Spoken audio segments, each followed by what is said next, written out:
This podcast is supported by Siemens, your partner for industrial-grade AI.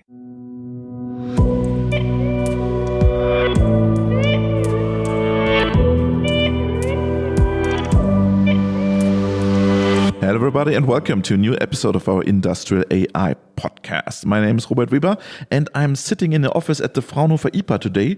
Thanks to Marco Huber for your hospitality. And my guest today is Joern Steinbeck. Joern, welcome to the podcast. Robert, thanks for having me. We already had an episode on your approach OEE.AI, but this is now, I think, 3 years ago and we need an update because a lot happened, Joern. Please introduce yourself briefly to the listeners before we start. Okay, Robert, thank you very much. So my name is Joern Steinbeck and I'm one of the co-founders of OEE.AI, and we are developing OEE.AI as a, let's call it, cutting-edge manufacturing analytics app designed to increase productivity for machine-based manufacturing companies. And the OEE in our name stands for Overall Equipment Effectiveness. For sure.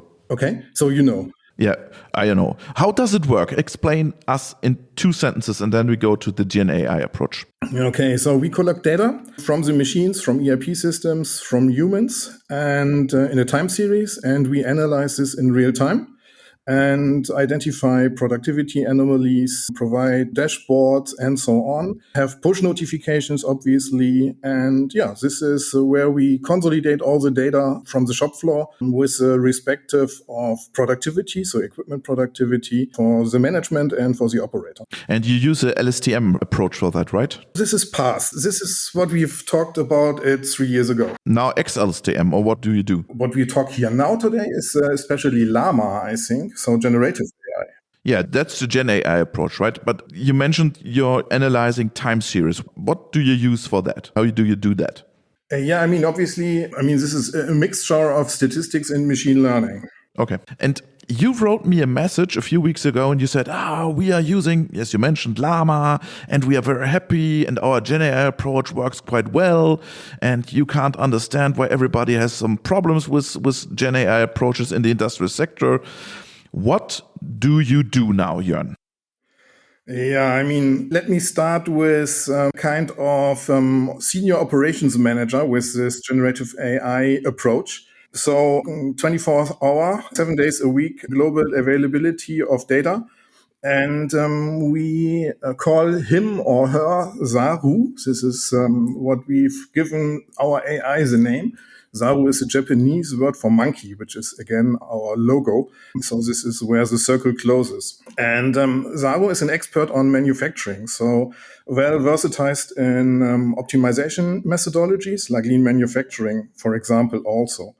And he or she guides you to take immediate action on productivity losses or offering insights and directions on real time to operate your equipment on peak performance, and also obviously to help you to improve your equipment in terms of a continuous improvement process. Mm-hmm. And is it an agent or is it an agentic approach or what is it?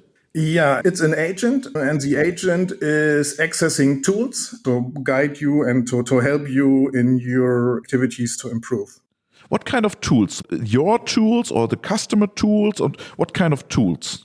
Yeah, so first of all, we obviously need access to the data of the machine, so which is the time series database. And there we have a set of tools to access the respective APIs. And additionally, you can access knowledge that was provided by the customer or by the operator of the machines. For example, you can upload your changeover descriptions, so your work standards. And also, we have uploaded our own knowledge. So, as you might know, we have written a book, which is available from Springer, or you can buy it on Amazon. And this is, for example, also knowledge Zaru can access. And with all of this, you have a companion to improve your productivity. And how did you train the monkey? Did you write a RAG approach, or what is behind that? Yeah, so RAG is obviously required for all the static knowledge in terms of procedures and in terms of our book. So this is the RAG approach. And then there's this function calling approach when we need to access flowing data. Yeah. And how did you train these flowing data? Because that's interesting, because we talk about LLaMA, it's a large language model, and most of the people think, oh, it's only language based. Yeah, actually, that's true. I'm not sure if I would call it training. So, training to me is the word that is connected when OpenAI is training their model and generating their weights. Yeah. So, for us, it's more fine tuning of the model. For us, it's this dimension of work. So, we don't have training runs based on our time series data. But how did you do it? You mentioned the flowing data and the large language model. Yeah, I mean, when you ask a question on the front end, then the AI agent is accessing the data and is building the respective structures to get the answer, and then we get it back in terms of language. So is it a new user interface now for your tools, or is it more? It's both, I would say. So from the user interface perspective, what we see is that this is a very low barrier entry to data. So you don't have to use the date picker and find the correct widget and stuff like this. So it's quick and easy access to the data. But on the other hand, it's also obviously more, because when you have the rest of the app, which is based on widgets, so when you need a graphic, waterfall or whatever, that is obviously not connected with business administration knowledge, which comes, for example, from our book and other books, obviously also, and the weights of the trained model from LLaMA. And how does the LLaMA perform for you? So you're using 7B model or more? It's a 70 billion model. It's 3.1. So we have just migrated from 3.0 to 3.1. And we are utilizing the 70 billion parameter models, and it's performing fine. So I specifically try to be not specific with a model, so we can exchange these models. We can exchange them pretty quickly. The fine tuning obviously needs to be adjusted regarding the respective model. And we have found that the LLaMA 70 billion model is currently the best performing model for our use case. But why should a customer change the model? Different reasons. I mean, when it's performing, it's fine. But I mean, you hear, for example, the discussion which models are available in the European Union and which are not. So maybe we are forced to change a model for legislative reason, or somebody is making a bigger leap. So this is where we are agnostic regarding the model. How do you integrate now your GenAI approach in a brownfield environment, for example? Yeah, that's quite interesting, because obviously we need machine data, and we can either get them through a retrofit or directly from the PLC. And this is the vector, so the basic data stream is the unit vector of the machine. So in this minute, I have produced 12 units. In the next minute, I have produced 25 units, and so on. This is what we call this unit vector. And this is the base data, and we can get it from a PLC. And this is why we can integrate it across a diverse range of PLCs. So we are not solely connectable to an S7, for example. We can use any PLCs. Where does the employee write his prompts? In his office or at the machine? Where is the interface? Technically, you have several options. So you also have an iPhone app and an Android app, but this is usually not the environment operations employees have access to. So this is why the real entry is on our web interface. And this is, again, distributed between the managerial perspective, which is usually a browser, and the rest of the employees, so the operators, they are having dedicated tablets, so HMIs, on their workplace. And this is where they also have the chat window available. Do you want to expand the agentic approach? Because everybody talks about agentic automation. We had an episode last week or 2 weeks ago with the guys from Embraceable AI. They have also agentic approaches. Do you want to expand the idea of an agentic approach? Oh, definitely. I think this is the future, not only in general, but also for our use case. And currently, the workflow is that a user has a question and then receives an answer. But you could think, obviously, of a future where the AI is discussing question and answers in the background. And when it finds interesting insights that are worth to share, for example, opportunities to improve productivity, then you only come out to the front end and be active in terms of guiding the user. So not answering just questions, but also suggesting things. This is, for example, one agentic approach that we are bullish on. How robust is the model, or are the answers of your model, of the llama? How robust is it? What do you need to do to make it industrial grade? So we are in a test phase with a limited number of users, and we receive positive feedback. What we see is where, for example, confusion comes from is when you answer the same questions, let's say 3 times, you don't always get the very similar answers. So when you ask what are the steps to perform a root cause analysis, sometimes these might be 7 steps, sometimes these might be 8 steps, what the large language model is answering. And this is, for example, something that might confuse the user. Okay. And what feedback do you get from your customers? Because when we talk about GenAI approaches, they say, "Oh, it's nice, but it's so expensive. We don't want to share our data in a cloud environment, etc., etc., etc." What is your feedback from your customer? So maybe let's dive into one function where we get very positive feedback on. Only the positive feedback. Obviously, Later we need to talk about the negatives. I don't know. Let's keep it positive in diverse world. Okay. Let me dive into one specific function, and then you see where the benefit is, and then you see why people are evaluating this in a positive way. So we, for example, gather insights on prompting the operator for the cause and the solution after a production loss. So you get a pop-up on your HMI. You now restarted the machine. What was the cause? What was the solution that you were able to restart the machine? And the operator can input this information either via a keyboard or also via voice and in any language. So this is agnostic, obviously, because of the nature of the large language model. And with this data, we feed our large language model and we consolidate this input into actionable troubleshooting advice. And the next time when the machine halts for the same reason, we can instantly provide a checklist of steps to resolve the issue so effectively and reduce the mean time to repair.